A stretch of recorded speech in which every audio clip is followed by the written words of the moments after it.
hujan seharian. Dia ada burung. Ni tengok. Oh, cantik. Dia fly. Oh.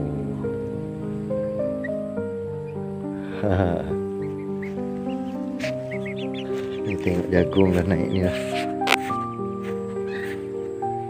Lupa dah. Burung raja masuk sini, dia seronok. Apa ada katak, ada ni, ada makanan semua tu, dia suka main. Tengok avocado dah naik lah, alhamdulillah, ya Allah. Tu dia, besar lah avocado. Tengok pokok tin pun dah mula berkembang lah tu. Kita tengok ni apa, ni jagung. Cek jagung sikit. Dah naik bunga lah. Alhamdulillah. Berapa bunga lah yang ni pun. Oh, yang ni pun keluar lah. Ini pun keluar lah. Semai benih. Kena lupa nak ubat semut. Boleh kat semut lebih. Tak apa, nanti kita semai lagi. Ni tanam strawberry tu, benih tak sampai lagi, 2-3 hari sampai kot. Dah udah dah.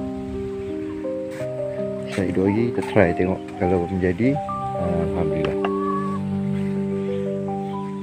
Nah, ini kita dah siap anyam-anyam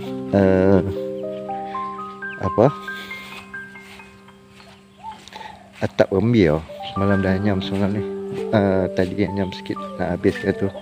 Boleh dah siap sikit nak bubur pintu gerbang tu kan. Siap lah ni. Tinggal lagi nak pasang lah. Nak pasang. Kalau buat dulu lah hujan-hujan sambil-sambil tu kita buat lah. Kalau hujan turun tu kan, kita buat benda lain. So boleh buat nak tak ambil, nak tengok apa keping dia boleh masuk. Maksudnya kalau lentang tu 3 keping kita dah ukur lah. 3. Ui, banyak. Dekat 30 keping kat ni serta dia ni. Aduh, dah semangat.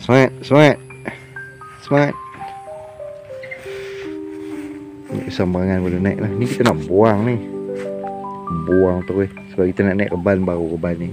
Jadi nantilah kita robohkan biak dulu. Bagi daun dia keluar sikit habis tu. Tengok pokok pisang ni. Sihat lah. Alhamdulillah. Kita cek betik. Betik ni sedap ni. Tengok macam ni tu yang tertanam kat tu. Dapat daripada sungai petani ni. Dia besar lah. Untuk nak masak. Alhamdulillah. Kita cek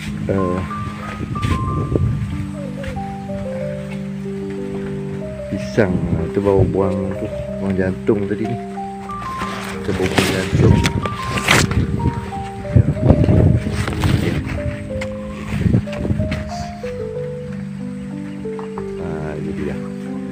Besar lah. Kita nak misi rumput. Malas pula main ni. Esok lah misi. Ya. Tengok lagi saset. Syok. Ini garang tak tempat. Garang tak tempat. Tahu. Boleh. Okey lah. Bye.